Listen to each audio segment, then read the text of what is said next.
নমস্কার, শুভ সকাল। আজ সোমবার ৮ জুন ২০২৬। দক্ষিণবঙ্গ সুন্দরবন অঞ্চলে বর্ষার প্রভাব বজায় রয়েছে।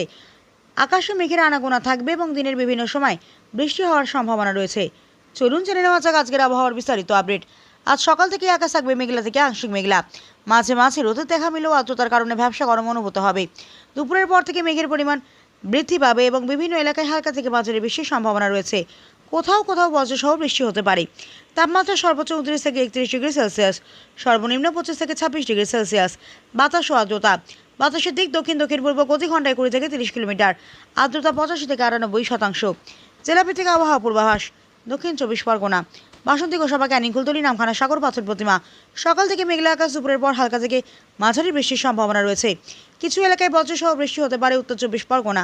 হিঙ্গলগঞ্জ, হাসনাবাদ, বসিরহাট, টাকি আংশিক মেঘলা থেকে মেঘলা আকাশ, বিকেলের দিকে বৃষ্টি ও বজ্রপাতের সম্ভাবনা রয়েছে। কলকাতা ও শহরতলি। সকাল থেকে আংশিক মেঘলা আকাশ, দুপুরের পর বিক্ষিপ্ত বৃষ্টি এবং সন্ধ্যার দিকে বজ্রসহ বৃষ্টির সম্ভাবনা রয়েছে। মৎস্যজীবীদের জন্য সতর্কবার্তা। নদী ও উপকূলবর্তী এলাকায় দমকা হাওয়া বইতে পারে। বজ্রপাতের সম্ভাবনা থাকায় মৎস্যজীবীদের সতর্ক থাকার পরামর্শ দেওয়া হচ্ছে। নদী বা সমুদ্রে যাওয়ার আগে আবহাওয়ার সর্বশেষ আপডেট জেনে নিন। এই ছিল আজকের আবহাওয়ার আপডেট। সুন্দরবন টিভির সঙ্গে থাকুন, সচেতন থাকুন, নিরাপদ থাকুন।